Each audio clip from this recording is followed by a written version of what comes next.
Doamnelor și domnilor, bună ziua și bine v-am găsit! Sunt Tamara Fișticani și vă invit să vizionați o nouă ediție a programului Ia Atitudine. Semnarea acordului de liber schimb cu Uniunea Europeană constituie pentru noi o agendă de reformare bazată pe armonizarea legislației naționale la normele și standardele Uniunii Europene.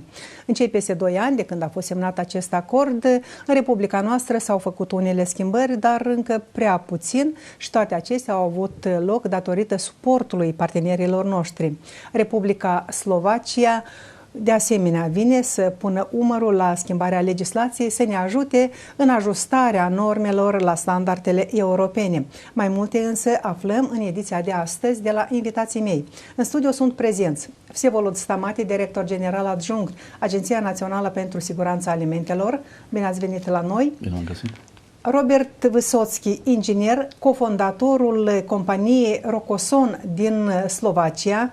Bine ați venit la AgroTV Moldova! Și Mihai Ciobanu, antreprenor. Bine ați venit la noi! Bine v-am găsit! Așadar, în această perioadă, Republica Moldova a avut parte de susținere din partea țărilor Uniunii Europene. Evident că experiența pe care am preluat-o noi este foarte binevenită. Încercăm și noi să ajustăm legislația, standardele noastre pentru ca să fim competitivi și în acest context vreau să vă întreb, domnule Stamati, în ce măsură legislația Republicii Moldova a fost ajustată în domeniul siguranței alimentelor?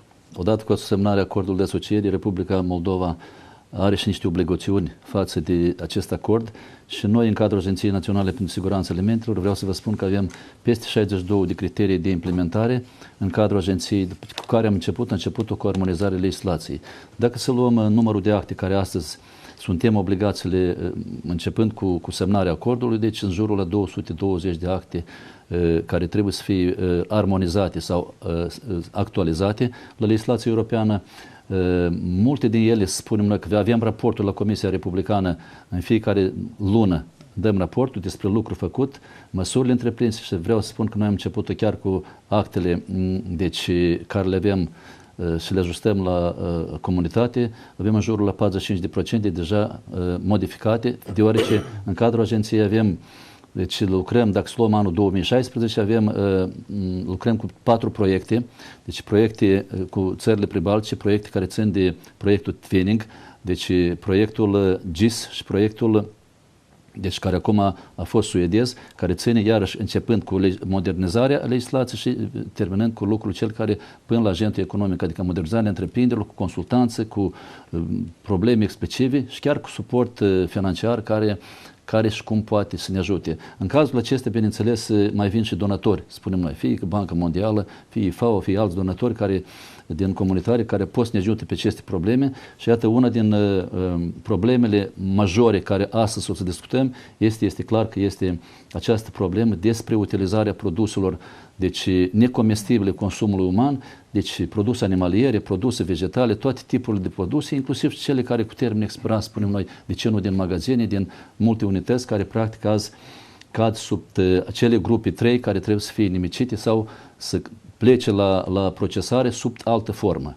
Într-adevăr, utilizarea deșeurilor animaliere este o problemă pentru noi, pentru că în multe domenii nu avem nici experiență și nici posibilități ca să putem să le procesăm, să le folosim rațional în alte domenii benefice pentru... Ca economic să ne fie, deci eu, dacă îmi permiteți ceva istoric să spun, noi 25-30 de ani în urmă, deci aceste produse animaliere, când era deci zootehnia concentrată și erau gospodările agricole, este clar că în Republică am avut 2 tipuri de așa unități de procesare sau de incinerare acestor produse, când se producea făină de carne și oasă, știți dumneavoastră, care mai pe urmă se utiliza în sectorul zootehnic ca deci, produse care dădeau, spunem noi, succesul cel la greutate vie sau la creșterea animalelor. Da, era sub un control riguros, dar nu erau probleme, spunem, care astăzi aceste produse ne fac probleme ecologice în primul rând, ne fac probleme de cultură sanitară și ne fac probleme a mediului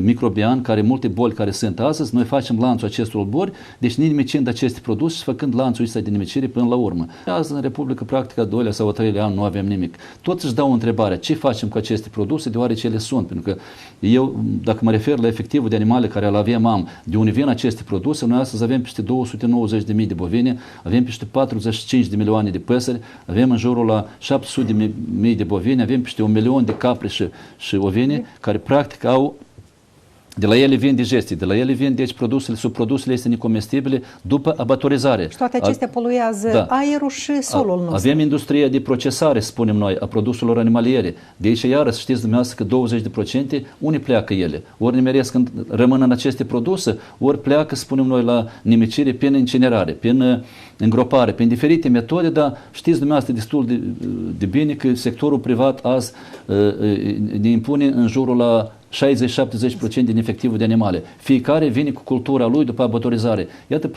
procesele acestea care sunt astăzi, spunem noi, eu le spun foarte, foarte neconforme, a deranjat și Guvernul Republicii Moldova, după care în cadrul agenției, domnul director general a avut o discuție și cu prim-ministru și la nivel de guvern, unde a fost tratată această discuție împreună cu niște experți din Italia. Acum au apărut spunem noi, investori sau alt prieten de nostru din comunitatea europeană care practic ne vine cu niște propuneri, ne întinde mâna de ajutor, fiindcă e o problemă care astăzi eu socot. Nu poți astăzi pe segmentul deci, de biosecuritate a produsului să lucrezi doar la producere și certificare. Deci toți ne întreabă, dar ce faceți cu resturile?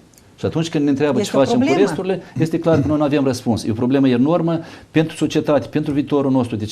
Deci prima sarcină care e pusă în fața Ministerului Agriculturii, în fața, spunem noi, Agenției Naționale, este aceasta. Ce facem mai departe cu aceste produse necomestibile? Și este foarte bine că anume compania Rocosan vine să ajute în soluționarea problemei date. De ce ați ales Republica Moldova pentru ca să investiți anume în acest sector?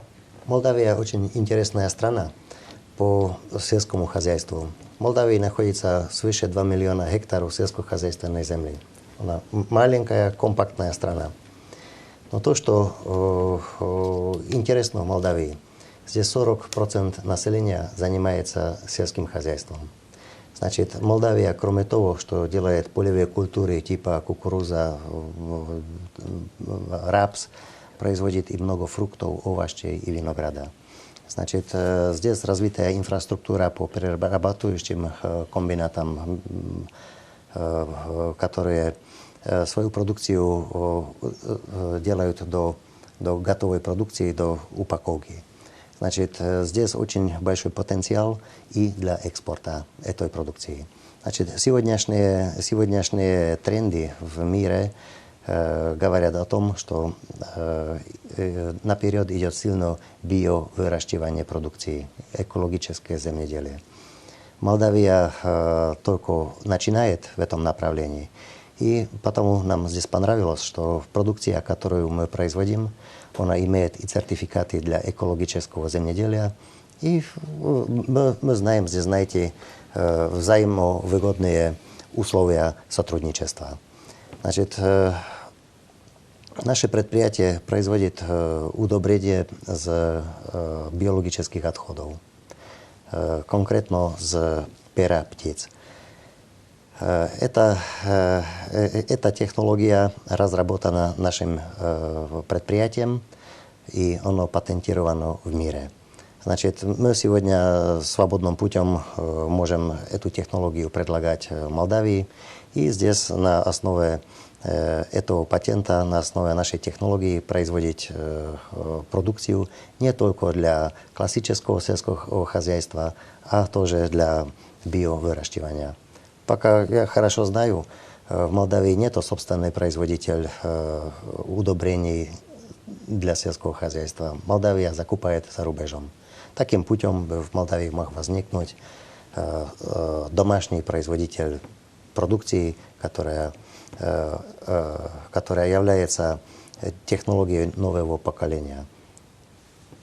Eu știu că dumneavoastră ați făcut chiar și un studiu, ați văzut care sunt capacitățile, posibilitățile noastre și veniți și cu unele recomandări. Здесь наше предприятие создало такую книгу, Эта книга предназначена для правительства государства Молдавии, чтобы мы обратили внимание, что эта страна внутри имеет с нашей точки зрения. Значит, эта книга говорит о технологии, говорит о том, что как принимать перо. Мы все в школе учились, что перо – это опасный биологический отход. У нас на первой стране нашей книги нарисовано перо. Оно золотого цвета. Мы говорим, перо не биологический отход, а перо является стратегическим сырьем и возобновляющей энергией. Каждых 42 дней из яйца возникает курица, и имеем сырьевую базу. Дальше в этой книжке показаны там разные статистики, на которые бы хотел внимание обратить. Значит, в мире идет тенденция повышения экологической или биопродукции. Мы все знаем, что Соединенные Штаты являются самым большим потребителем биопродукции, но на сегодняшний день они выращивают только на 2 миллионах гектаров сельскохозяйственной земли. Это территория Молдавии. Значит, их потребление намного больше, чем сами знают производить. Это импортеры. Дальше. Есть разные развитые страны, Европа, Япония, Корея, которые, в том числе Россия, у которых есть большие заказы на эту продукцию. Но, к сожалению, стать биовыращивателем продукции – это не вопрос одной ночи, что вчера человек решил и сегодня выращивает. На это есть очень четкие законы, очень четкая легислатива, которую надо выполнять. Но в Молдавии на это все есть достаточно кадров, достаточно ученых. И здесь есть все возможности, чтобы это производить. Значит, я встречался на разных форумах, на разных выступлениях, когда люди говорят, а что мы будем выращивать, что мы будем выращивать. Значит, здесь неограниченный рынок на эту продукцию, потому что мы говорим и о фруктоводстве, о овощеводстве. И сегодня в развитых странах люди уже руками не хотят работать. Но здесь еще есть технологии, здесь эти возможности есть, которые в других странах нету. И потому надо ними пользоваться, а не смотреть, что почему здесь так.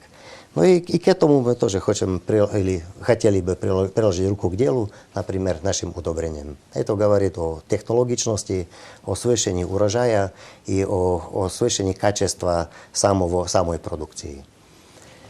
Domnul Ciobanu, dumneavoastră ați colaborat cu compania Rocosan. Este o idee care poate prinde viață în țara noastră? Anul trecut am început un parteneriat cu compania Rocosan și anul trecut a fost omologat acest produs pe piața noastră. Deci acest fertilizant organico-mineral universal, care se numește Rocohumin, este fabricat, cum a menționat și colegul, din deșeuri biologice, pana de găină, care într-adevăr la noi este în cantități foarte mari și producătorii de carne de găină nu știu ce să facă cu ea, este o problemă. Deci acest fertilizant conține aminoacizi, acizi huminici, sulf și microelemente. Dar această combinație garantează o stimulare foarte puternică plantelor. Mă refer la fier, cupru, zinc, bor, deci mai ales când plantele primesc stresuri. Mă refer la secetele care la noi se întâmplă foarte des, ploile cu grindină, înghețuri. Deci, când se aplică acest fertilizant, planta își revine mai repede, ținând cont de faptul, de combinația aceasta care e bogată de aminoacizi și, cum am menționat, acizii huminici. Anul trecut am început să testăm acest fertilizant. Am avut o conlucrare foarte bună cu Institutul de Genetică, Fiziologie și Protecția Plantelor a Academiei de Științe din Moldova. Dumnealor au testat la 2 culturi, cum floarea soarelui și soia. A fost aplicată o singură stropitură, deoarece noi am întârziat puțin cu importul produsului în Republica Moldova. Este un fertilizant foliar? Este un fertilizant, dar în formă lichidă, foliar. Dar chiar și aplicarea unei singuri stropituri au adus la rezultate foarte pozitive. Am conlucrat cu concernul moldo-german Sudzucker, care la fel au aplicat acest fertilizant la sfecla de zahăr și tot numai o singură stropitură și ei ne-au prezentat rezultatul de laborator după această testare și la fel este un rezultat pozitiv. Pentru anul 2017 o să discutăm și în această emisiune. Am trecut deja un șir de seminarii cu producătorii agricoli. La 10 martie vom trece o conferință științifică. Dorim ca acest produs să fie cunoscut de toți producătorii agricoli, dar cel mai interesant și cel mai important pentru mine personal este ca acest produs să-l putem produce și partenerii noștri sunt gata să întindă mâna de ajutor, să vină cu investiții concrete pentru ca din acest deșeu biologic să producem îngrășămintele de care Republica Moldova are nevoie. Să le producem la noi acasă. La noi acasă, evident. Și ceea ce va aduce la faptul că vom fi capabili să deschidem locuri de muncă, să nu scoatem, să nu transferăm valuta din țară, dar dimpotrivă, din aceste deșeuri să obținem valută care să aducă la creșterea economiei naționale, să introducem în solurile noastre acel îngrășăminte care este, după cum am vorbit, organic și duce numai la îmbunătățirea calității solului. În afară de faptul că eu am vorbit anterior, duce la creșterea și calității și cantității roadei. Noi câte întreprinderi de procesare avem în țară astăzi? Avem volume de deșeuri animaliere care ar putea fi procesate și să obținem asemenea îngrășăminte? Noi avem în jurul la 27.000 de tone de produse de toate 3 categorii. Subproduse nedestinate consumului uman. Aici să vorbim și ce a spus domnul Ruș, de pene și de deci resturile care necomestibile de la abatoare, toate tipurile de abatoare, noi avem în jur la 119 abatoare în țară, care practic mai mici sau mai mari. Avem efectivele de animale care astăzi, spunem noi, nu stăm doar pe cele 280.000 de bovini, deci ele în fiecare an vin animale noi, spunem noi, la naștere, circuitul de animale, la procurare, deci aici mișcarea este în continuu, ca viața. Este clar că noi avem nevoie ca de aer de această unitate.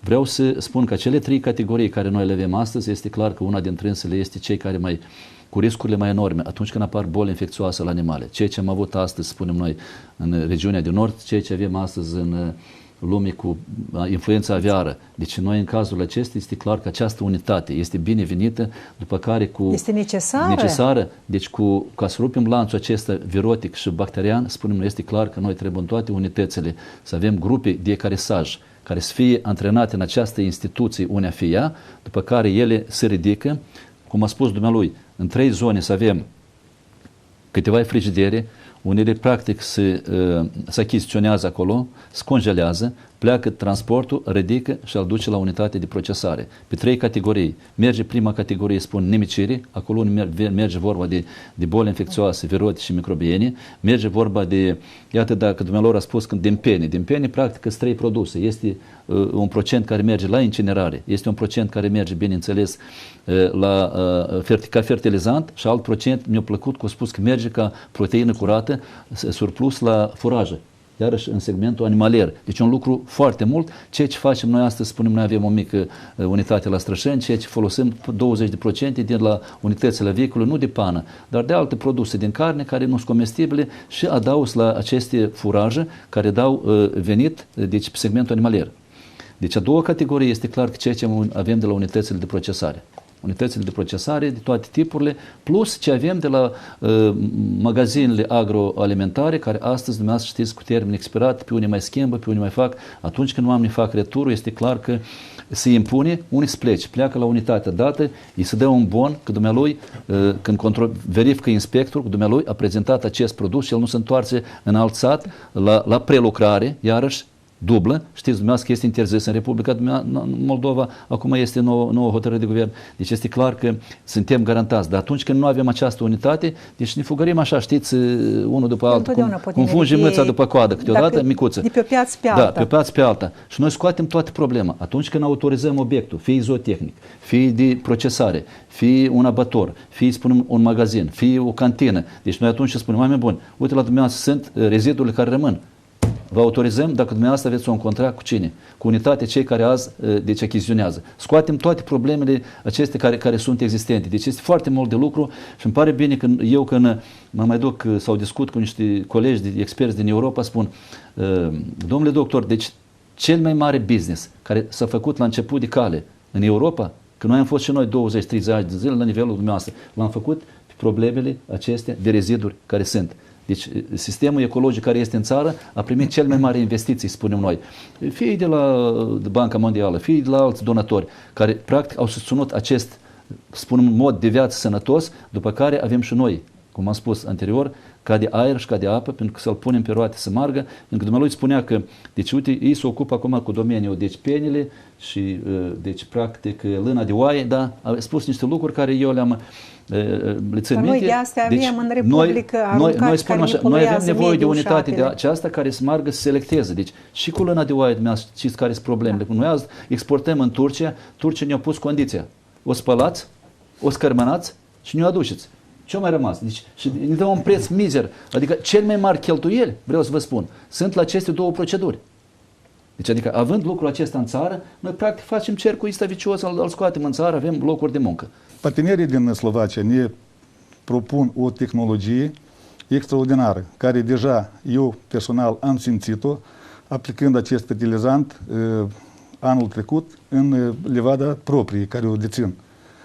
Am, cu toată sinceritatea și cu mândrie, o zic că am obținut o roadă față de anul 2015 cu peste 50% la cantitate și cu o calitate care cu ochiul liber se vedea că este mult mai bună.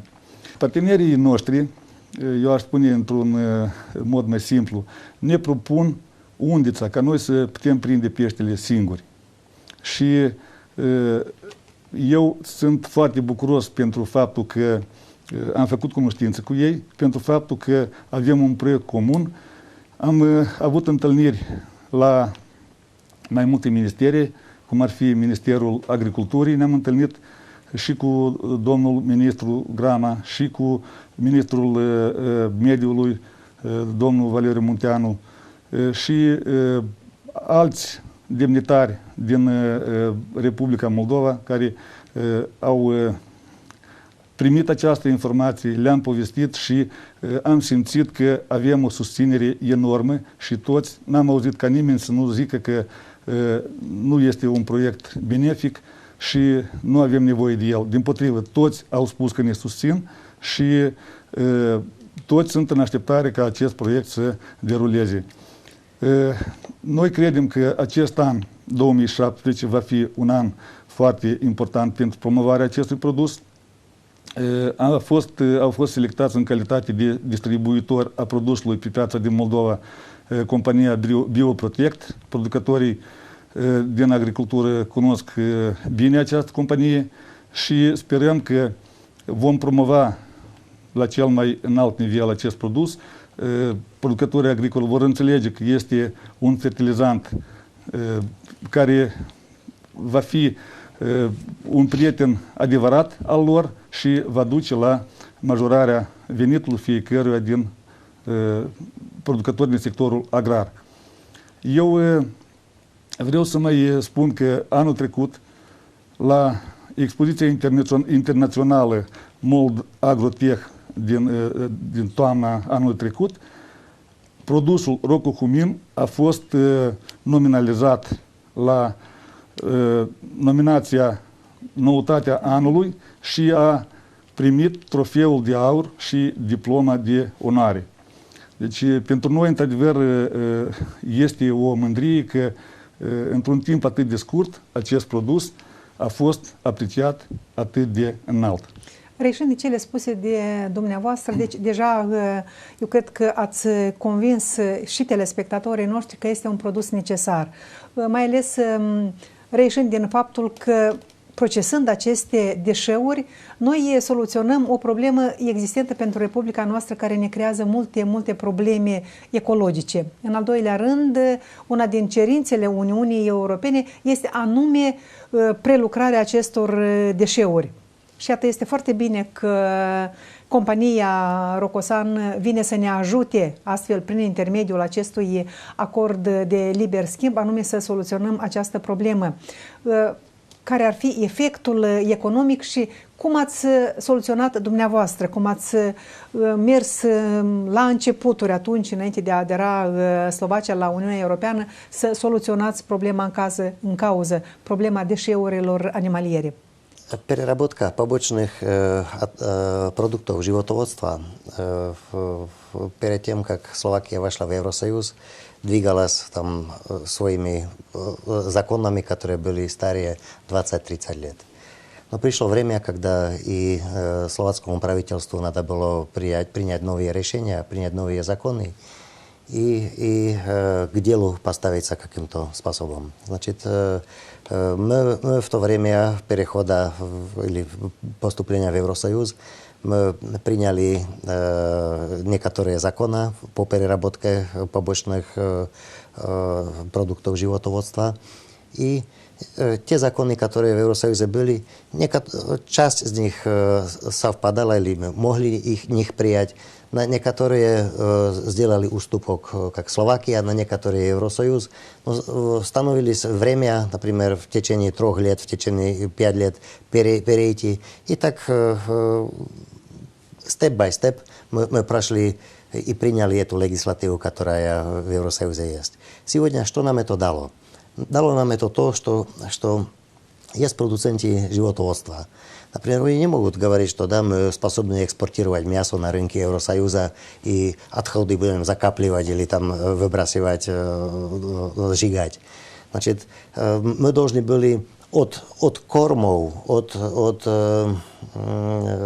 выращивания животных, через переработку мяса, через переработку отходов. Значит, целый замкнутый цикл мы должны были сделать компатибельным, чтобы мы были конкурентоспособными на этих рынках. Потому что да, есть сегодня какой-то свободный рынок, но мало кто работает только для внутреннего рынка. Мы все должны работать частично и на экспортный рынок.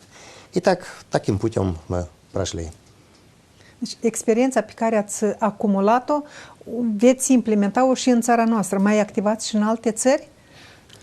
На сегодняшний день мы производим наши удобрения только в Словакии, но мы имеем зарегистрированы наши удобрения в многих странах Евросоюза.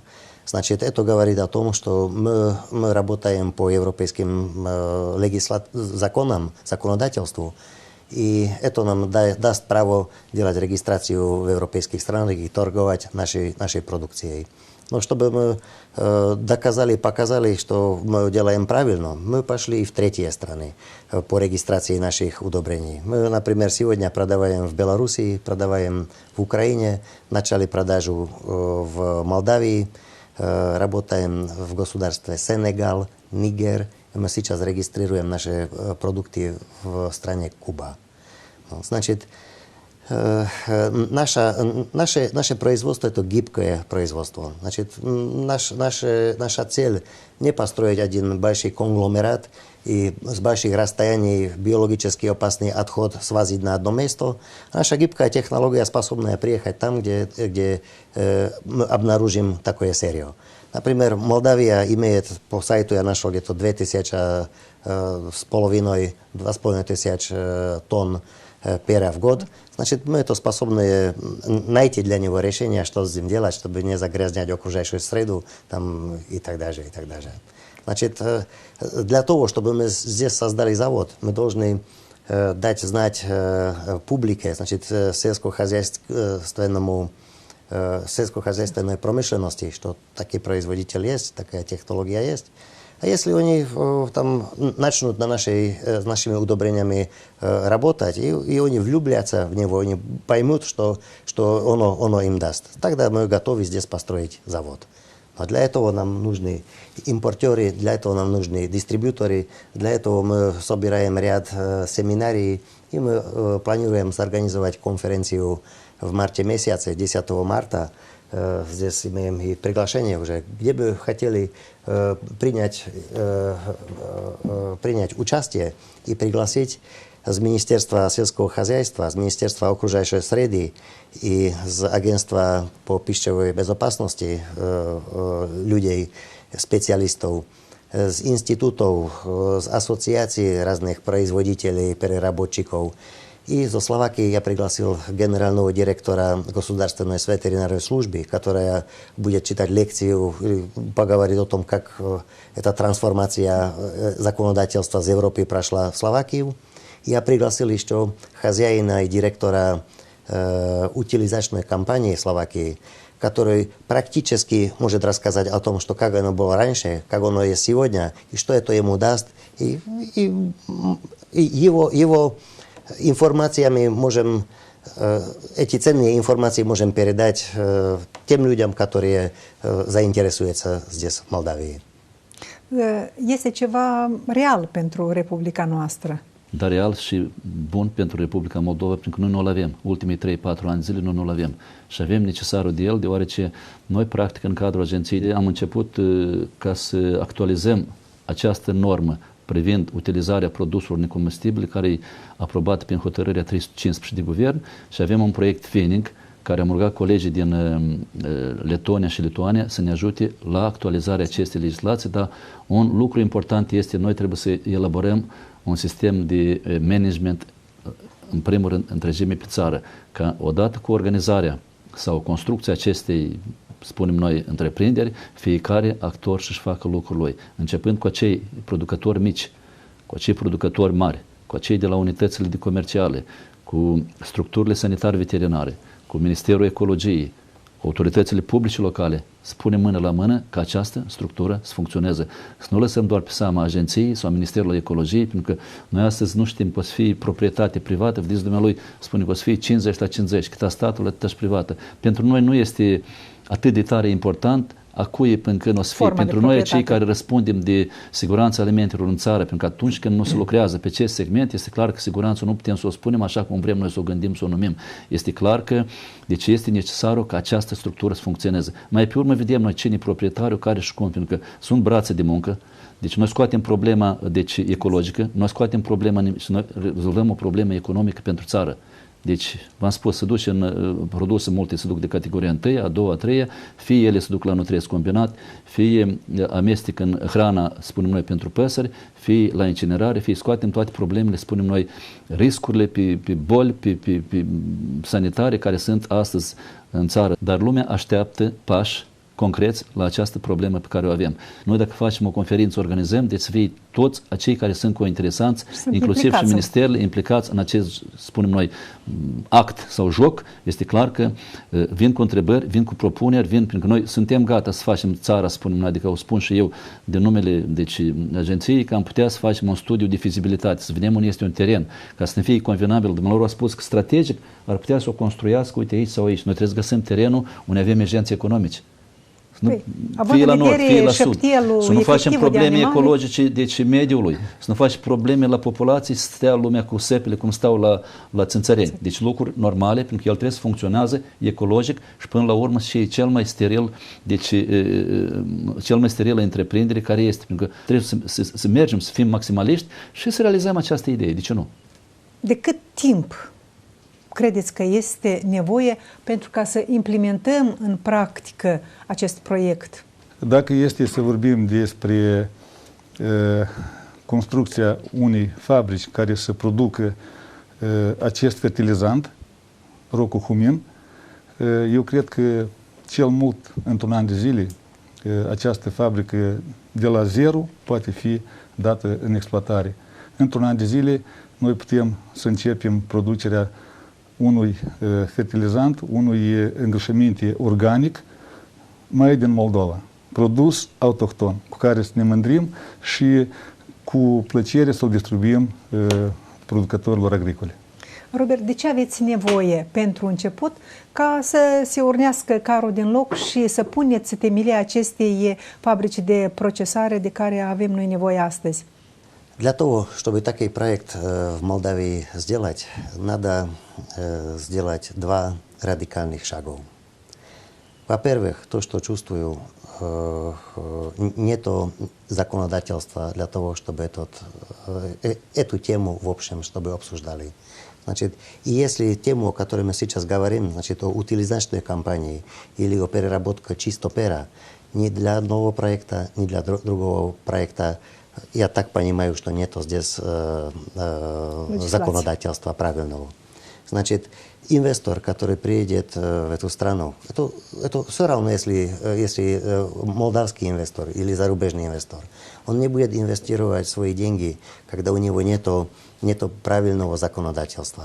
Значит, когда он идет влаживать свою энергию, свои деньги, значит, должен кто-то быть, это государство, которое четко скажет правила, по каким правилам этот бизнес будет действовать. Я понимаю, что на сегодняшний день такого желания не было или такого инвестора не было. Если нет инвестора, не будем для него придумывать какие-то безумные законы.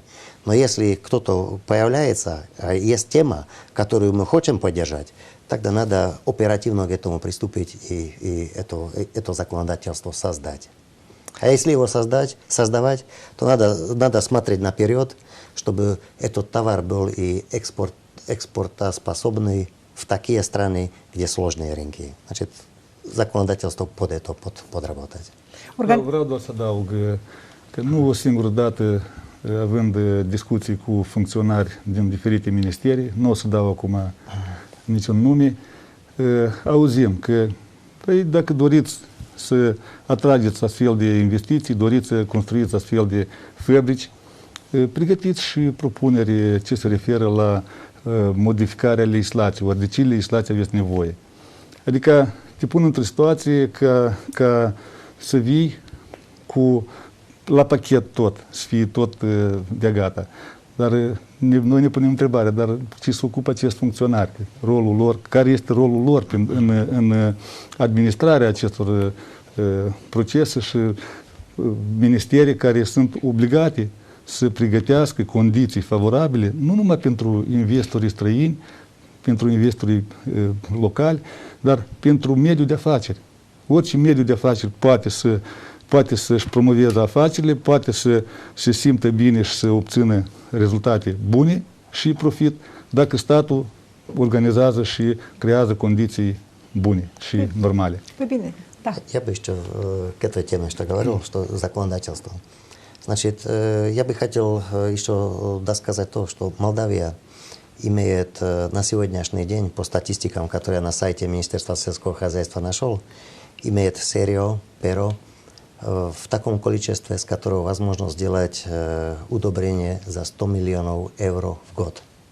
Значит, потому на этой конференции об этом хочу говорить, что 100 миллионов это мало или много для того, чтобы бегом законодательство было подготовлено к этим видам проектов. Nimeni nu pune la îndoială că, având îngrășăminte organice de o asemenea sumă, deci noi soluționăm și problema calității solurilor noastre, pentru că noi astăzi importăm îngrășăminte minerale care distrug solurile noastre, dar mai puțin îngrășăminte organice care să ajute la schimbarea învelișului de sol, la îmbunătățirea, fertilizarea solului. Este o problemă, degradarea solurilor în Republica Moldova și prin introducerea îngrășămintelor organice, sigur că am putea să soluționăm problema în cauză. Cine ar trebui să facă primul pas pentru ca să avem această legislație? Pentru că, evident, fără a avea o legislație respectivă, nimeni nu va veni în țara asta să investească. Noi în proiectul Twinning deja am discutat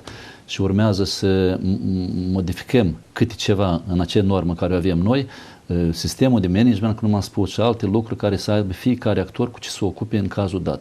Dar cu armonizare, bineînțeles, se ocupă Ministerul Agriculturii. Noi suntem acei care comandăm cine trebuie, cu agenții economici, nu cum a spus, îmi place cum a spus domnul Ciobanu, cu părere de rău, mai sunt și de cei care spune că tu adăi tot și eu numai să văd dacă este drept sau pun o virgulă sau o schimb, deci este clar că modificăm legislația. Vedem, deci așa întreprindere care este în Slovacia, pentru că dumnealui spune că Ungaria îți vă 10, la noi numai una. Adică noi vedem, deci volumele, noi vedem această țară e cam ca a noastră, spunem noi, volumele poate sunt mai mari, poate sunt mai concentrate, dar oricum trebuie să mergem ca această unitate care să fie construită, spunem, ea să acceseze solicitările la toate categoriile de produse. Eu așa o văd. Nu vorbesc doar de puf, de pană, de nu știu ce mai este acolo, toate categoriile, că noi scoatem problema complet. Dar mă întorc la partea legislativă. O să mai trebuiască mult de lucru, spunem noi, dar iarăși trebuie să pregătim oamenii. Pentru că oamenii când aud, iată, facem o emisiune la televizor și vedeți, se împărțesc în 5-6. Unul vrea, unul nu vrea, unul nu trebuie, dar problemele care le avem azi în sate, cu mortalitatea animalelor, cu mortalitatea păsărilor, cu câini vagabonzi care, mă rog, fiziologic îi găsești pe unde vreți, cu accidentele astea care spre drum.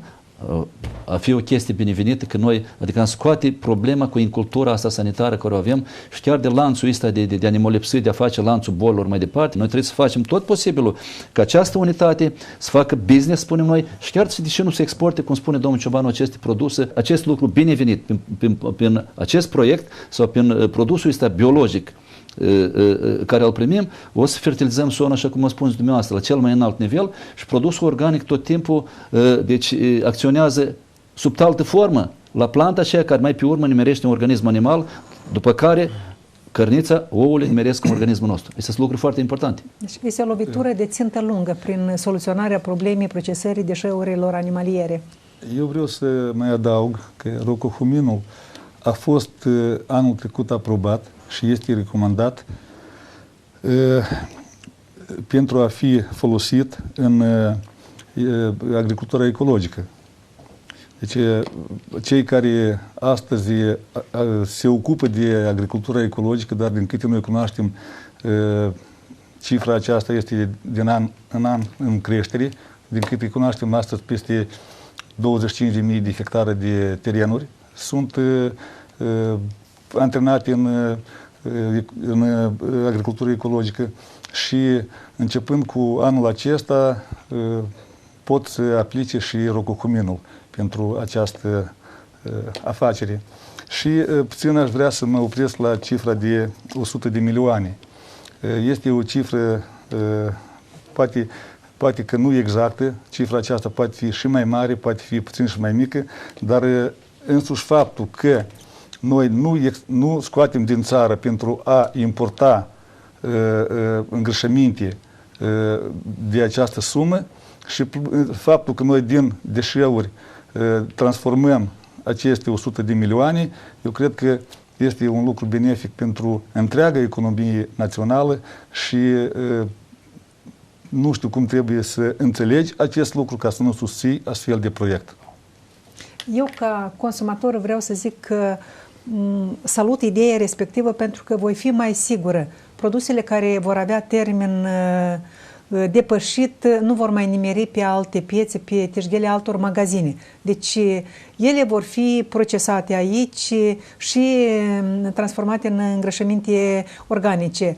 Acolo unde va fi un focar de boală, de asemenea, animalele, păsările respective nu vor nimeri pe piață, dar vor fi procesate la această întreprindere și de asemenea vom avea venit. Deci, într-un fel, noi ne asigurăm sănătatea noastră, a consumatorilor și asta ne va da posibilitate să consumăm și producție mai calitativă și vom fi siguri în ceea ce noi consumăm și copiii noștri. Eu cred că această conferință științifică pe care o veți organiza la 10 martie are tocmai scopul ca să le demonstrați celor prezenți, în primul rând reprezentanților autorităților publice centrale și savanților noștri, că procesarea acestor deșeuri este un lucru necesar astăzi. Mâine deja poate fi târziu. Каждый бизнес отыгрывается в каких-то рамках по времени. Значит, что касается переработки побочных продуктов животноводства, это не только вопрос сегодняшнего дня. Его надо было уже давно применять. Значит, да, может быть, есть популярные там виды промышленности, например, там строить там легковые машины, но это не меньше важно для одного государства, чем какая-то другой вид промышленности. Кроме того, надо в этом бизнесе найти то, что в нем другие не видят. Значит, переработка этих отходов, это мы не говорим о уничтожении, мы говорим о том, что из него сделаем новый вид продукта, который принесет и экономический эффект, и морально, там, научный потенциал поднимет и так далее. Ce ar trebui să facem pentru ca să putem să pornim acest lucru necesar pentru sănătatea noastră, în primul rând? Pentru produsul care noi am început să-l promovăm pe piața noastră, imboldul principal este producătorul agricol. Și dacă noi vom fi capabili să-i convingem că este un produs bun, un produs care le va aduce numai oportunități, asta va depinde și de faptul când și în ce termen noi vom putea să aducem aceste investiții pentru a construi această fabrică în Moldova. Eu am zis mai înainte că anul 2017 este un an care ne va da răspuns la această întrebare. Și eu sunt ferm convins că răspunsul va fi pozitiv. Producătorii agricoli ne vor susține și acest produs va demonstra că într-adevăr este unul din cel mai bun și mai potrivit pentru agricultura noastră pe piața Moldovei. Admitem că și responsabilii din țara noastră se vor pătrunde de acest moment, adică vor înțelege că este un lucru necesar, vor susține ideea cu care vin partenerii din Slovacia și vor accepta să perfecționeze legislația într-un termen cât mai scurt. În cât timp sunteți pregătiți ca să începeți la implementarea acestui proiect? Внедрить этот проект в Республике Молдова, это зависит от потребителей. Значит, если мы говорим, что это хорошая технология, и потребитель это не понимает, значит, может состоять такая ситуация, что не будет смысла идти этим путем. Но это крайний вариант. Я надеюсь, я встречался с людьми. Мне нравится здесь работать, потому что здесь люди в сельском хозяйстве образованные. Тут есть предмет разговора. Значит, я думаю, что надо, я не знаю, год, 2 года, чтобы они попробовали. И в течение 2 годов мы знаем принять результат для строительства такого завода. Что касается оформления документов и строительства, это реально за год-полтора года иметь под ключ построенный завод. Значит, если мы сегодня находимся в 2017 году, в конце 2019 года реально иметь такой завод здесь, в Молдове. Говорю за производство пера.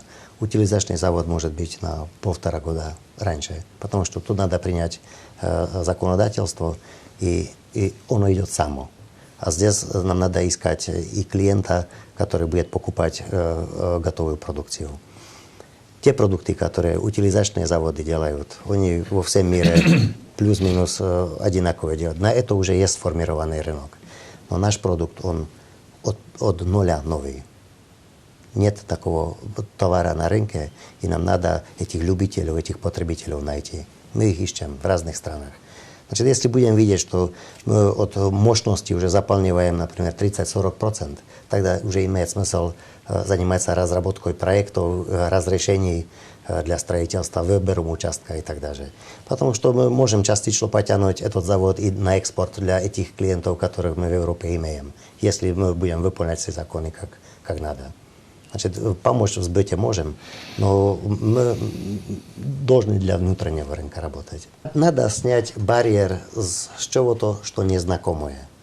Значит, не хочу такой пример приводить, но и так его приводим, что когда, я не знаю, придумали мобильный телефон, может быть, многие смеялись. Сегодня каждый человек мобильный телефон имеет. Что он одного dня станет нормальным, что это нужно.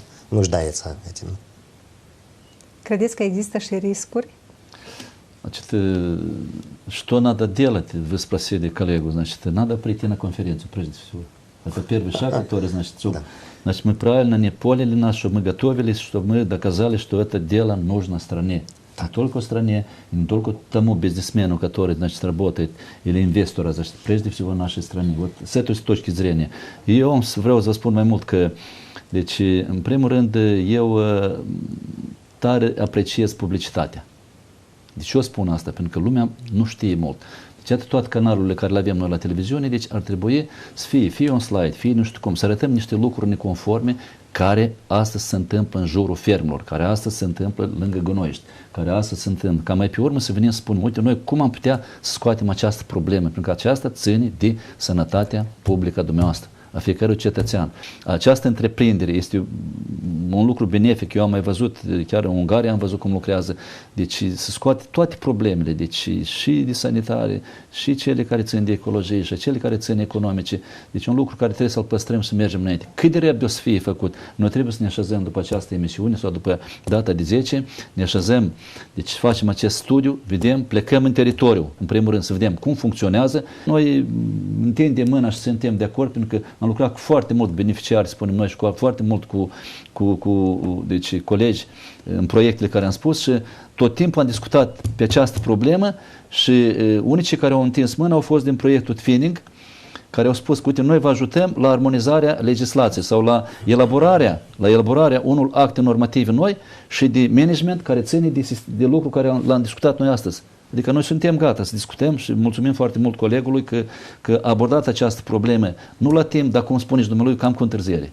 Baza căror resurse va lucra uzina respectivă? На конференции я пригласил там человека из окружающей среды, чтобы мы поговорили об этом, какое топливо или какой вид энергии там использовать. Значит, там надо рассмотреть эту энергетику пошире. Значит, есть возможность покупать тепло или пар и пользовать в производстве. Есть возможность, когда у нас возникнет тепло или пар, продавать, если есть на это законодательство. Дальше температуру делать, я не знаю, газом, делать углем, делать мазутом. Значит, это мы бы хотели услышать с вашей стороны.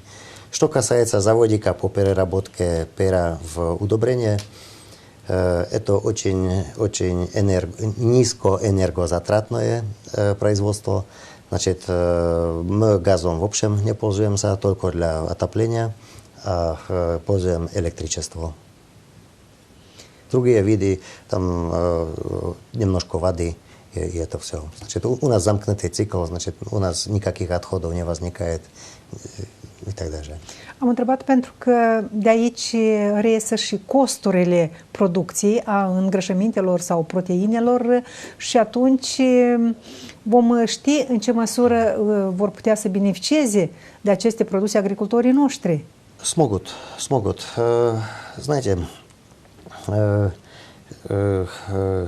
что касается стоимости единицы, Стоимость единицы зависит от того, если рынок его будет принимать или не будет принимать. Значит, если мы будем говорить о каких-то незначительных объемах и много конференций проводить и так далее, которые влияют на концевую цену, на конечного потребителя, то будет одно дело.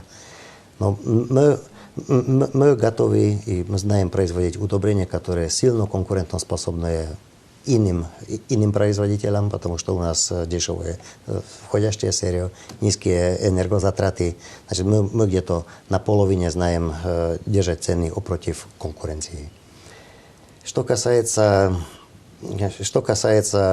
например, нашего удобрения, я хотел бы обратить внимание на то, что не всегда надо смотреть на то, какая его стоимость, а надо смотреть на то, что оно даст.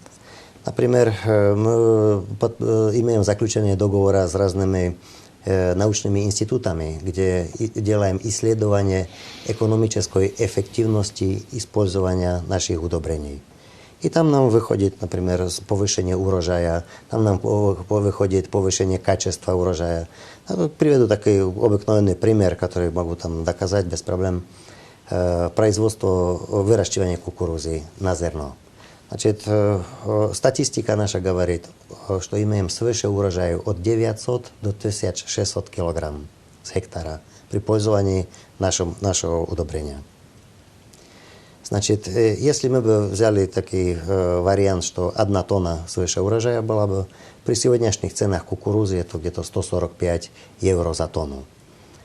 Этих 145 евро за тонну свыше урожая с гектара мы знаем получить при инвестиции 30 евро в гектар.